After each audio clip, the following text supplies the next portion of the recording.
മലപ്പുറം തിരൂരിലെ Akshaya centre hack ചെയ്ത് വ്യാജ ആധാറുകൾ നിർമ്മിച്ച കേസിൽ മലപ്പുറം സൈബർ പോലീസ് അന്വേഷണം തുടങ്ങി.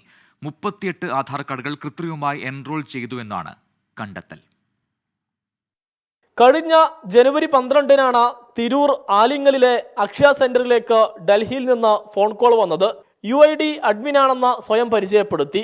അക്ഷയയിൽ നിന്നും 10,000 എൻറോൾമെന്റ് പൂർത്തിയായതിനാൽ വെരിഫിക്കേഷൻ വേണമെന്ന് പറഞ്ഞു. തുടർന്ന് AnyDesk സോഫ്റ്റ്വെയർ കണക്ട് ചെയ്തു. ഇതോടെ ആധാർ യന്ത്രത്തിൽ നുഴഞ്ഞു കയറി വ്യാജ ആധാർ കാർഡുകൾ നിർമ്മിച്ചു. അപ്പൊ നമ്മൾ UID ഹെഡ് എന്നല്ല പറയുന്നത്, സ്വാഭാവികമായിട്ട് നമ്മൾ അതോറിറ്റിയാന്ന് വിചാരിച്ച് നമ്മുടെ അവർ പറഞ്ഞ സംഭവം ചെയ്തു കൊടുത്തു. AnyDesk കണക്ട് ചെയ്യാനാണ് പറഞ്ഞത്. AnyDesk കണക്ട് എടുത്തു. അപ്പോൾ അവർ പറഞ്ഞൊരു റീസൺ എന്താണെന്ന് വെച്ചാൽ 10K, അതായത് 10,000-ന് മുകൾക്ക് എൻറോൾമെന്റ് നടന്നിട്ടുണ്ട്. അപ്പോൾ അതുമായി ബന്ധപ്പെട്ട ഒരു വെരിഫിക്കേഷൻ ആവശ്യത്തിനാണെന്ന് പറഞ്ഞു. നമ്മൾ സ്വാഭാവികമാണ്, ഓപ്പറേറ്റർ ആയതുകൊണ്ട് നമ്മുടെ നമ്പർക്കാണ് കോൾ വന്നത്. അപ്പോൾ നമ്മൾ സ്വാഭാവികമായിട്ടും കണക്ട് ചെയ്ത് കൊടുത്തു. അതാണ് സംഭവിച്ചിട്ടുള്ളത്. അതിന്റെ ശേഷം അതിനകത്ത് എന്തൊക്കെയാണ് അവർ ചെയ്തു എന്നുള്ളത് നമുക്ക് വ്യക്തതല്ല. കാരണം എന്താണ് ഇതിനകത്ത് ചെയ്തു എന്നുള്ളത് നമുക്ക് കാണാൻ പറ്റുന്നില്ലല്ലോ. യൂണിക് ഐഡന്റിഫിക്കേഷൻ അതോറിറ്റി ഓഫ് ഇന്ത്യയുടെ പരിശോധനയിലാണ് തട്ടിപ്പ് പുറത്തായത്. തുടർന്ന് വ്യാജ ആധാറുകൾ റദ്ദാക്കി. അക്ഷയ സെന്റർ അധികൃതർ നൽകിയ പരാതിയിൽ സൈബർ പോലീസ് അന്വേഷണം ആരംഭിച്ചു. 24 തിരൂർ.